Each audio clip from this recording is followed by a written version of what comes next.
स्वामी विवेकानंद ने भारत में उस समय अवतार लिया था जब यहाँ हिंदू धर्म के अस्तित्व पर संकट के बादल मंडरा रहे थे। पंडित पुरोहितों ने हिंदू धर्म को घोर आडंबरवादी और अंधविश्वासपूर्ण बना दिया था।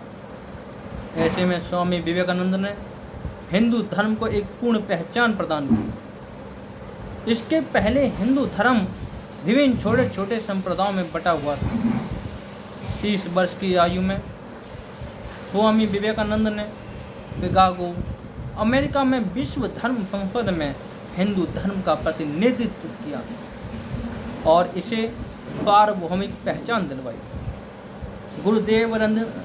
गुरुदेव रविंद्रनाथ टैगोर ने एक बार कहा था, यदि आप भारत को जानना चाहते हैं तो विवेकानंद को पढ़िए। उनमें आप सब कुछ सकारात्मक ही पाएंगे, नकारात्मक कुछ भी नहीं। रोमा रोला ने उनके बारे में कहा था, उनके द्वितीय होने की कल्पना करना भी असंभव है। वे जहाँ भी गए सर्वप्रथम हुए। हर कोई उनमें अपने नेता का दिग्दर्शन करता। वे ईश्वर के प्रतिनिधि थे तथा सब पर प्रभुत्व प्राप्त कर लेना ही उनकी विशिष्टता थी। हिमालय प्रदेश में एक बार एक अनजान यात्री उन्हें देखा, ठिठक कर रुक गया और आश्चर्यजनक चिल्ला उठा, शिव! यह ऐसा हुआ मानो उस व्यक्ति के आराध्य ने अपना नाम उनके माथे पर लिख दिया हो। 29 वर्ष के संक्षिप्त जीवन काल में स्वामी विवेकानंद जो काम कर गए, वे आने वाले अनेक शताब्दियों तक पीढ़ियों का मार्गदर्शन करते रहेंगे। वे केवल संत ही नहीं थे, एक महान देशभक्त, प्रखर वक्ता, ओजस्वी विचारक, रचनाधर्मी लेखक और करुण मानव प्रेमी भी थे। अमेरिका से लौटकर उन्होंने देशवासियों का आह्वान करते हुए कहा था, नया भारत निकल पड़े मोदी की दुकान से, भड़ बूझे के भाड़ से, कारखाने से, हाट से, बाजार से निकल पड़े झाड़ियों, जंगलों, पहाड़ों, पर्वतों से। और जनता ने स्वामी जी के पुकार का उत्तर दिया, वह गर्व के साथ निकल पड़ी।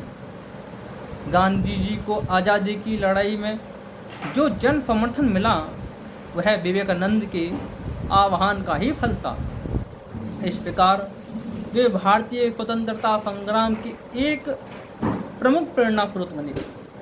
उनका विश्वास था कि पवित्र भारतवर्ष धर्म एवं दर्शन के पृष्ठभूमि है। यहाँ बड़े बड़े महात्माओं तथा ऋषियों का जन्म हुआ।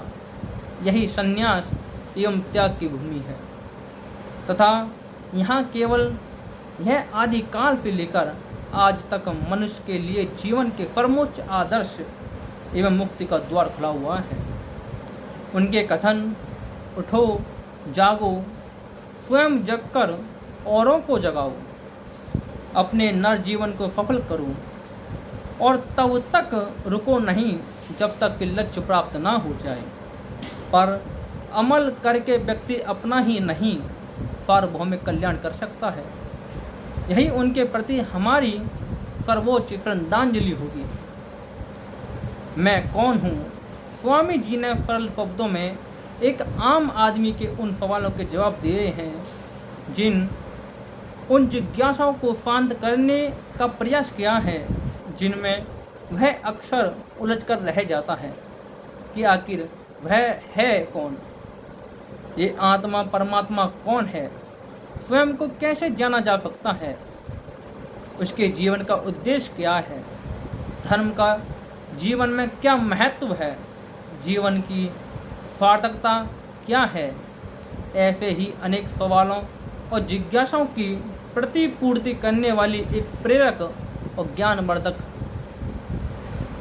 महाराज जी ने कहा।